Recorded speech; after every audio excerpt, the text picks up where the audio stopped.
دنیا کا تاجدار ان کو پیسہ ہماری غریب نواز تک رسائی نہیں ہے، غریب نواز کی بارگاہ تک ہماری پہنچ نہیں ہے، لیکن ہماری پہنچ اگر صرف یہیں تک ہے اگر سچے دل سے تو یقیناً یہ ہمیں وہاں تک رہا۔ غریب نواز نے اپنے خلیفہ سے کہا، اپنے خادم سے کہا یہ لڑکا کون ہے؟ کہا فلاں غلام کا لڑکا ہے۔ کہا میں دیکھ رہا ہوں کہ یہ ہندوستان کا بادشاہ بنے گا، اور اللہ تبارک و تعالیٰ نے اسے ہندوستان کی بادشاہ عطا فرمائی اور وہ سلطان شمس الدین التمش کے نام سے مشہور۔ یہ غریب نواز کی دعا کا ذریعہ ہے۔ غریب نواز نے کہہ دیا غلام کا لڑکا شہنشاہ بن گیا۔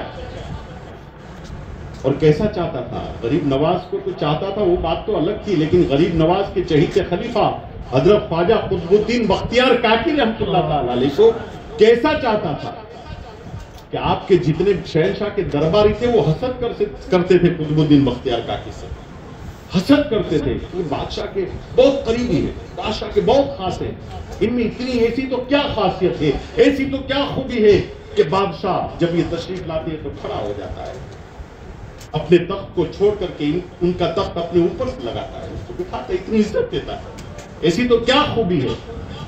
لوگوں میں حسد پیدا ہوا۔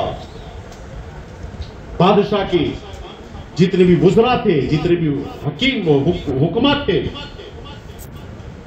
جتنے بھی بادشاہی علماء تھے، بادشاہی مشائخ تھے، سب کو حسد پیدا ہوا۔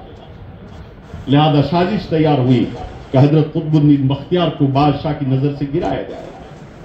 ایک عورت کو تیار کیا گیا پیسہ دے کر کے، جھوٹ کا تیار کیا گیا، تخت شاہی لگا ہوا ہے، بادشاہ قطب الدین بختیار کاکی کے نیچے قدموں میں بیٹھا ہوا ہے۔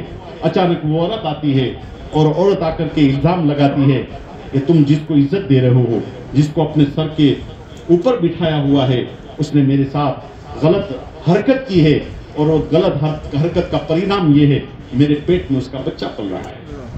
قطب الدین بختیار کاکی ہکا بکا رہ گئے۔ اتنے بڑے دربار میں اگر کوئی عورت الزام لگا دے تو کیا ہوتا ہے؟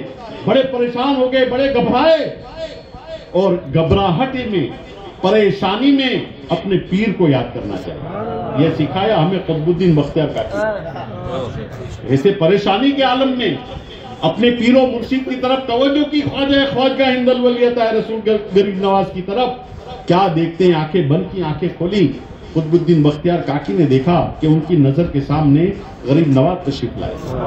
غریب نواز تشریف، بیٹا گھبرانے کی کیا بات ہے؟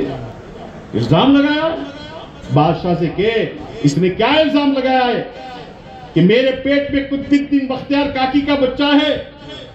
اے بادشاہ، اس کو ثابت کرنے کے لیے میں کیا کہوں؟ جو اس کی پیٹ میں بچہ پل رہا ہے اسی سے پوچھا جائے کہ وہ کس کا بچہ ہے۔ بادشاہ سے کہو۔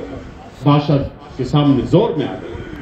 الزام لگانے والی سے کہا پوچھا جائے، وہ مجھ پر الزام تراش لگا رہی، الزام دے رہی ہے، لہذا میں کیا اس کا خلاصہ دوں؟ خود بچے کو پوچھا جائے کہ کس کا بچہ ہے، کس کی زنا کا پرینام ہے، یہ کیسے ممکن ہے؟ قطب الدین بختیار کاکی کے پاس لکڑی تھی، غریب نواز کا نام لیا اور وہ عورت کے پیٹ کی طرف لکڑی کو اٹھا کر کے یہ بچہ تو بتا تو کس کی اولاد میں سے؟ بچے نے ماں کے پیٹ کے اندر سے جواب دیا کہ میں ایک چرواہے کا لڑکا۔ یہ سلطان شمس الدین التمش، جتنے بھی الزام لگانے والے تھے ڈھونڈ ڈھونڈ کر ان کو جیل میں بند کر دیا گیا۔ تو معلوم کیا ہوا؟ مشکل کے وقت، پریشانی کے وقت، گھبراہٹ کے وقت سب سے پہلے اپنے پیر کو پکارو۔ اسی لیے تو منزل اللہ کو تلاش کرنا چاہتے ہو، رسول کی بارگاہ تک رسائی حاصل کرنا چاہتے ہو تو پہلی منزل کیا ہے؟ فنا فی الشیء